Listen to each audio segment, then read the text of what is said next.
വേദിയിൽ ഉപവിഷ്ടനായിരിക്കുന്ന ബഹുമാനപ്പെട്ട പ്രേമങ്കൾ, രാജു ബ്രദർ, മണപ്പുറത്തച്ഛൻ, മറ്റ് വിശിഷ്ട വ്യക്തികൾ, ladies and gentlemen, boys and girls. It's an absolute privilege for me to be amidst you as the KCS, Houston KCS celebrates its Christmas function. ഞങ്ങൾ സ്റ്റേജിലേക്ക് നടന്നു വരുമ്പോൾ പുറകിൽ നിന്ന് ഞങ്ങൾക്ക് കയറി വരുമ്പോൾ കോവില് പോലാണ് തോന്നിയത്. പക്ഷെങ്കിൽ കുറച്ചു നേരം കഴിഞ്ഞപ്പോൾ മനസ്സിലായത് നടപടിയായിരുന്നു എന്ന്. പക്ഷെങ്കിൽ ഞങ്ങൾ അതുപോലെ തന്നെ ഞങ്ങൾ ഭാരവാഹികൾ വളരെ ക്ലിയർ ആയിട്ട് പറഞ്ഞിട്ടുണ്ട്, സാറേ അധികം പറഞ്ഞ് ബോറടിപ്പിക്കരുത്. So definitely I promise you that I won't take very long. Let me share my few thoughts here on what a community is.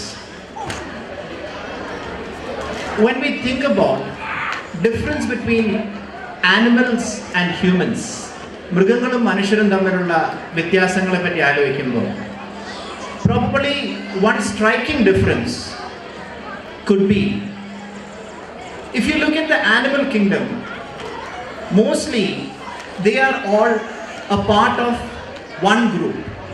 It could be a herd, it could be a pride, it could be a school, it could be anything, but mostly they are part of one group, whereas human beings are completely different. Every human being at any given point in time, ഏതൊരു വ്യക്തിയെ എടുത്തു കഴിഞ്ഞാലും ഒരേ സമയത്ത് അവൻ പല സമൂഹങ്ങളുടെ ഭാഗമാണ്. Every human being is a member of multiple groups at any given point in time. നമ്മൾ ഓർത്ത് നോക്കുക, നമ്മളുടെ നാഷണാലിറ്റി നമ്മളെ ഡിഫൈൻ ചെയ്യുന്നു. നമ്മൾ എവിടെ നിന്ന് വരുന്നു, നമ്മുടെ സ്ഥലം, our state, our district, our community, our class, our gender. So all these groups which we belong to, they define us and they also influence our personality. For every group, it has two distinguishing characteristics. Number one, the size of the group or number of people in the group. നമ്മുടെ nationality എടുക്കുകയാണെങ്കിൽ, ഞാനൊരു Indian ആണ്, ഒരു ഭാരതീയനാണെന്ന് പറയുമ്പോൾ നമ്മൾ you are one among the around 1.45 billion Indians. അല്ലെങ്കിൽ ഞാനൊരു അമേരിക്കക്കാരനെന്ന് പറയുമ്പോൾ you are one among the 335 million. അതിൽ നിന്ന് താഴേക്ക് വരുമ്പോൾ ഞാനൊരു ഹൂസ്റ്റണിലുള്ള ഒരാളാണെന്ന് പറയുമ്പോൾ ആ നമ്പർ കുറയുന്നു. ഞാൻ ഹൂസ്റ്റണിലുള്ള ക്നാനായ് കമ്മ്യൂണിറ്റിയിലുള്ള ആരാണെന്ന് പറയുമ്പോൾ ആ നമ്പർ വീണ്ടും കുറയുന്നു. അതുപോലെ നമ്മളെ ഒരു കുടുംബത്തിന്റെ ഭാഗമാണെന്ന് പറയുമ്പോൾ വീണ്ടും കുറയുന്നു. So the smallest unit which every human being is a part of is probably your own family, and that is probably why I say family is the unit where you have the maximum degree of association. Degree of association എന്ന് ഞാൻ ഉദ്ദേശിക്കുന്നത്, നമ്മൾ ഒരു പക്ഷേ ഒരു super മാർക്കറ്റിൽ പോകുമ്പോൾ നിങ്ങൾ ഒരാളെ ഇൻട്രൊഡ്യൂസ് ചെയ്യുമ്പം hey I am an American എന്ന് പറഞ്ഞു കഴിഞ്ഞാൽ ഒരു പക്ഷേ ആ ഒരു കണക്ട് ഉണ്ടാവില്ല. എന്നാൽ ഒരു മലയാളിയെ കാണുമ്പോൾ മലയാളിയാണ്, അപ്പോൾ അവിടെ നിന്നുള്ള ആ ഒരു റിയാക്ഷൻ, ആ ഒരു റെസ്പോൺസ് എന്ന് പറഞ്ഞാൽ വരുന്നത് അതെ മലയാളിയാണ്, നാട്ടിലെവിടെയാണ്. അതേ സമയത്തൊന്ന് ആലോചിച്ച് നോക്കുക, you meet a member of the Knanaya community, ക്നാ ആണോ, അപ്പോൾ മുഖത്ത് വരുന്ന ആ ഒരു പ്രകാശം, ആ ഒരു ചിരി, that is what I meant by the degree of association.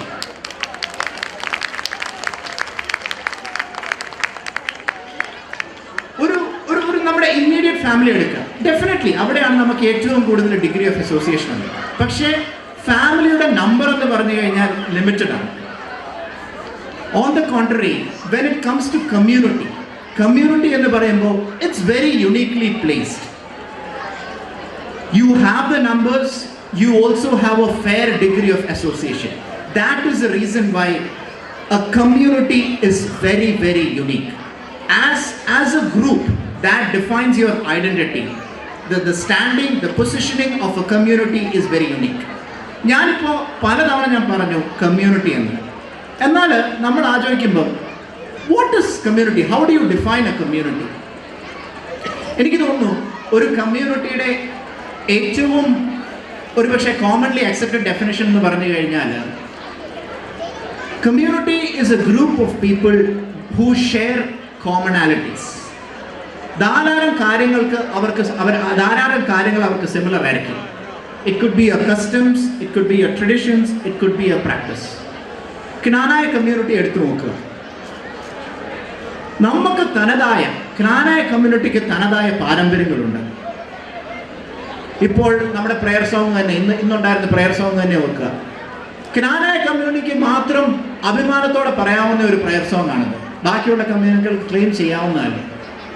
So it is these distinguishing features that separates one community from the other community.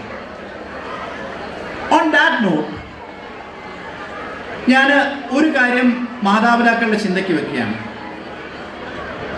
നിങ്ങളിൽ നല്ലൊരു ഭാഗം പേരും തന്നെ നാട്ടിൽ നിന്നും ചേക്കേറി ഇവിടെ വന്ന് സെറ്റിലായി. Your kids were born here, they are being raised here. അപ്പോൾ കുട്ടികളെ സംബന്ധിച്ചിടത്തോളം what is community for them? Yes, they are born as a member of the community, so they are a part of the community. Beyond that, അവർ കുട്ടികളെ സംബന്ധിച്ചിടത്തോളം how do they associate themselves with the community? എനിക്ക് തോന്നുന്നു കുട്ടികളെ സംബന്ധിച്ചിടത്തോളം അവർ കമ്മ്യൂണിറ്റിയുമായിട്ട് associate ചെയ്യുന്നത് it is on the basis of what they see in their parents. How closely their parents are connected to the community, that would define the degree of association for the children. അമേരിക്കയിൽ താമസിക്കുമ്പോൾ ധാരാളം cultural influence വരാറുണ്ട്. Because നാട്ടിൽ നിന്നും വന്നു, ഇവിടെ വന്നു, ധാരാളം മാറ്റങ്ങൾ സംഭവിച്ചു, ഇവിടുത്തെ കൾച്ചർ നമ്മൾ അബ്സോർബ് ചെയ്തു. ഞാൻ ചെറിയ ഉദാഹരണങ്ങൾ, വളരെ എവിഡൻ്റ് ആയിട്ടുള്ള ഉദാഹരണങ്ങളാണ് ഞാൻ ഇത് പലയിടത്തും കോട്ട് ചെയ്യാറുള്ളതാണ്. നാട്ടിൽ നിന്ന് നമ്മൾ ഫ്ലൈറ്റ് കയറുമ്പോൾ, കൊച്ചിയിലേക്ക് അമേരിക്കയിലേക്ക് കയറുമ്പോൾ, what you have in your hand is a passport.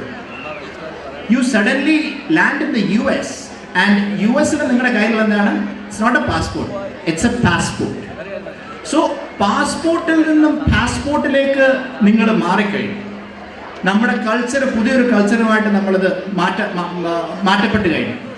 അപ്പോൾ കുട്ടികളുടെ നിങ്ങളുടെ റൂട്ട്സിലേക്ക് to make the connection with your roots stronger for your children, something which we need to sit down and do.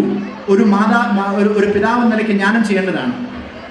കുട്ടികളോട് you should sit down with the community, you should sit down with your children and you should clearly explain to them നമ്മുടെ കസ്റ്റംസിൻ്റെ, നമ്മുടെ ട്രഡീഷൻസിൻ്റെ പുറകിൽ എന്താണ്. Why as a community we do certain things the way we do, why we do what we do. നമ്മുടെ കമ്മ്യൂണിറ്റിയിൽ അനുഷ്ഠിച്ചു കൊണ്ടിരിക്കുന്ന നമ്മുടെ പാരമ്പര്യങ്ങൾ എന്തുകൊണ്ട് അങ്ങനെ അനുഷ്ഠിക്കുന്നു എന്നുള്ളത് നമ്മുടെ കുട്ടികൾക്ക് നമ്മൾ പറഞ്ഞു കൊടുക്കണം. കാരണം അല്ലെന്നുണ്ടെങ്കിൽ കുട്ടികൾക്ക് they would have some connect with the community because they are born into the community. പക്ഷെങ്കിൽ ബാക്കിയുള്ള ക്രോസ് കൾച്ചറൽ ഇൻഫ്ലുവൻസസ് കാരണം they would have a lot of questions to which they don't have answers. Now ഞാൻ അധികം ദീർഘിപ്പിക്കുന്നില്ല. ഈ Christmas ആഘോഷിക്കുന്ന ഈ ഒരു വേളയിൽ എനിക്ക് തോന്നുന്നു ക്രിസ്മസ് ആഘോഷത്തിൻ്റെ ഏറ്റവും വലിയ മഹത്വം എന്ന് പറയുന്നത് we are celebrating the birth of a person who gave a very simple message. His message was very simple: love thy neighbor. നിങ്ങളെപ്പോലെ നിങ്ങളുടെ അയൽക്കാരനെയും സ്നേഹിക്കുക. അത്രയും പറഞ്ഞുകൊണ്ട് ഹൂസ്റ്റൺ KCSലെ ക്രിസ്മസ് ആഘോഷിക്കുന്ന നിങ്ങൾക്കേവർക്കും ഞാൻ എൻ്റെ ഹൃദയത്തിൻ്റെ ഭാഷയിൽ ക്രിസ്മസിൻ്റെയും നവവത്സരത്തിൻ്റെതായ എല്ലാ ആശംസകളും നേരുന്നു. ഞാൻ നാട്ടിൽ പറയാതുള്ള പോലെ നിങ്ങളെല്ലാവരും ക്രിസ്മസിന് അടിച്ചു പൊളിക്കുക. I wish you all a very Merry Christmas and a happy and prosperous 2025. Thank you so much.